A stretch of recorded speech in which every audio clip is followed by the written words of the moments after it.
दोस्तों, भगवान शिव के बारे में ऐसा कहा जाता है कि भगवान शिव त्रिलोक के आदि और अंत के देवता हैं, जिनके आगे दुनिया की सभी शक्तियां असफल हो जाती हैं।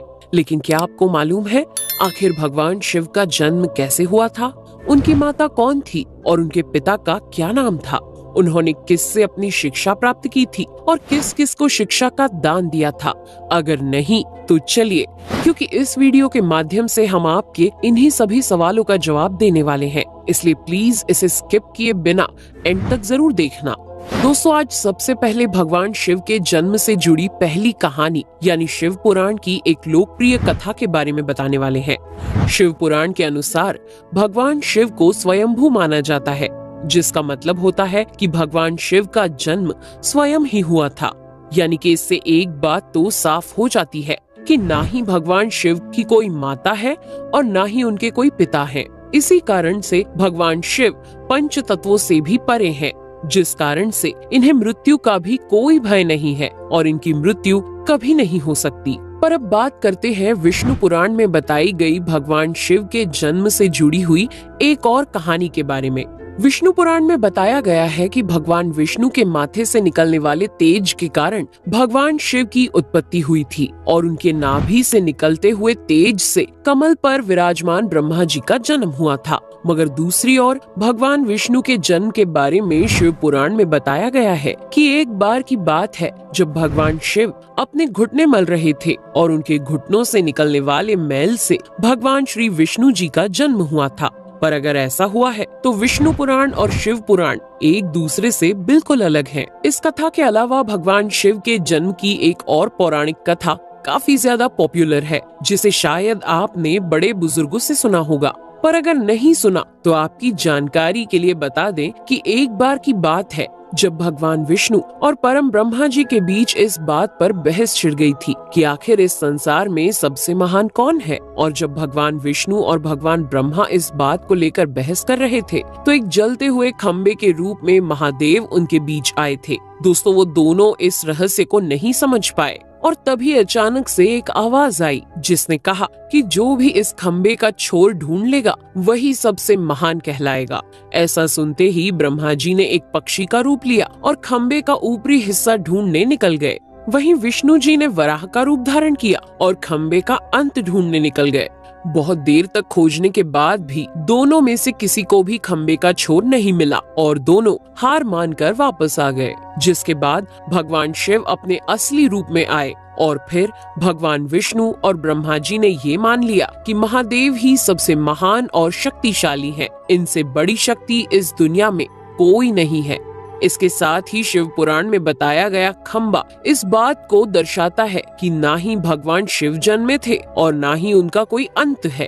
और एक कारण तो यही है कि भगवान शिव को स्वयंभू कहा जाता है, यानी भगवान शिव का अंत है ही नहीं, वे अमर हैं। अब हम बात करते हैं भगवान शिव से जुड़े एक ऐसे विषय के बारे में जो सबसे ज्यादा प्रसिद्ध है कि क्या भगवान ब्रह्मा भगवान शिव के पिता हैं? जी हाँ, इनकी ये कहानी लोगों के बीच काफी प्रसिद्ध है। तो आपको बता दें कि आखिर किस प्रकार भगवान शिव ने ब्रह्मा पुत्र के रूप में जन्म लिया था। इसके पीछे विष्णु पुराण की एक पौराणिक कथा है, जिसके अनुसार जब धरती, आकाश, पाताल या कहें पूरा यूनिवर्स जलमग्न यानी पानी में डूबा हुआ था, तब भगवान विष्णु के अलावा कोई भी देव या प्राणी इस संसार में नहीं था। तब केवल विष्णु ही जल सतह पर अपने शेष नाग पर लेटे हुए नजर आ रहे थे। जिसके बाद उनकी नाभि से कमल की डंडी पर ब्रह्मा जी प्रकट हुए और जब भगवान ब्रह्मा और भगवान विष्णु इस यूनिवर्स से संबंधित बातें कर रहे थे तब भगवान शिव प्रकट हुए, जिसके बाद ब्रह्मा ने उन्हें पहचानने से इनकार कर दिया। इस कारण से भगवान शिव रूठ गए और उनके रूठ जाने के कारण भगवान विष्णु ने उन्हें दिव्य दृष्टि प्रदान कर ब्रह्मा जी को भगवान शिव की याद दिलाई। जिसके बाद भगवान ब्रह्मा को अपनी गलती का एहसास हुआ और शिव से क्षमा मांगते हुए उन्होंने उनसे अपने पुत्र रूप में पैदा होने का आशीर्वाद मांगा। जिस कारण से भगवान शिव ने भगवान ब्रह्मा की प्रार्थना को स्वीकार करते हुए उन्हें ये आशीर्वाद दे दिया। लेकिन इसके बाद जब भगवान ब्रह्मा ने इस सृष्टि की रचना शुरू की तो उन्हें एक बच्चे की जरूरत पड़ी और तब उन्हें भगवान शिव का आशीर्वाद ध्यान आया, जिसके लिए भगवान ब्रह्मा ने तपस्या की और बालक के रूप में भगवान शिव उनकी गोद में रोते हुए प्रकट हुए। आपको बता दें कि ये भगवान शिव का एकमात्र बाल रूप है। जब भगवान ब्रह्मा ने उनके रोने का कारण पूछा तो उन्होंने बताया कि उनका कोई नाम नहीं है। तब भगवान ब्रह्मा ने भगवान शिव का नाम रुद्र रख दिया, जिसका मतलब होता है रोने वाला। पर इसके बावजूद भी भगवान शिव चुप नहीं हुए, इसलिए ब्रह्मा ने उन्हें दूसरा नाम दिया। पर शिव को वो नाम भी पसंद नहीं आया और फिर भी वे चुप नहीं हुए। इस तरह शिव को चुप कराने के लिए भगवान ब्रह्मा ने भगवान शिव को 108 नाम दिए थे, जो रुद्र, शर्व, भाव, उग्र, भीम, पशुपति, ईशान और महादेव जैसे नाम थे। और शिव पुराण के अनुसार उनके ये नाम पृथ्वी पर लिखे गए थे।